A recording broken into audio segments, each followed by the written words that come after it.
મારું નામ સોંદરા નૈતિક છે. હું ધોરણ 7માં અભ્યાસ કરું છું. આજની તારીખ 26 જાન્યુઆરી 2025ના રોજ હું તમને થોડું છત્રપતિ શિવાજી વિશે કહીશ. તો મારું વિનંતી કે તમે ધ્યાનપૂર્વક સાંભળો. છત્રપતિ શિવાજી મહારાજ આપણા ભારત દેશના મહાન અને પરાક્રમી રાજા હતા.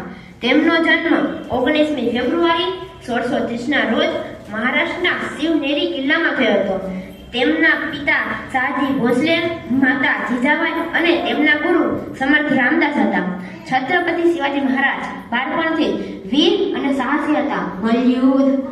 મલ્યુદ્ધ, ભાલા, બરછી, તીર, તલવાર, ઘોડેસવારી અને બાણવિદ્યામાં તે ખૂબ જ કુશળ હતા. તેમણે પોતે બનાવેલી સેના દ્વારા માત્ર 19 વર્ષની ઉંમરમાં જ તોરણ, સિંગર જેવા અન્ય કિલ્લાઓ પર વિજય મેળવ્યો હતો. છત્રપતિ શિવાજી મહારાજ મરાઠા સામ્રાજ્યના સંસ્થાપક છે. તેમણે બીજાપુરના સેનાપતિ અફઝલ ખાનને પણ હરાવ્યો હતો.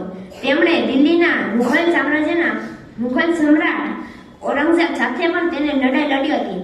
છત્રપતિ શિવાજી મહારાજ મરાઠા સામ્રાજ્યના વિભિન્ન જાતિઓ વચ્ચેના ભેદભાવ દૂર કરી તેમનામાં એકતાની ભાવના જગાડી હતી.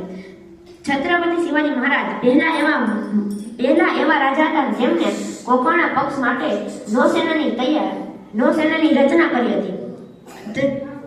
3 એપ્રિલ 1680ના રોજ તેમનું અવસાન થયું હતું. છત્રપતિ શિવાજી મહારાજનો જન્મ 19મી ફેબ્રુઆરી 1630ના રોજ આપણે શિવ જયંતિ તરીકે ઓળખીએ છીએ.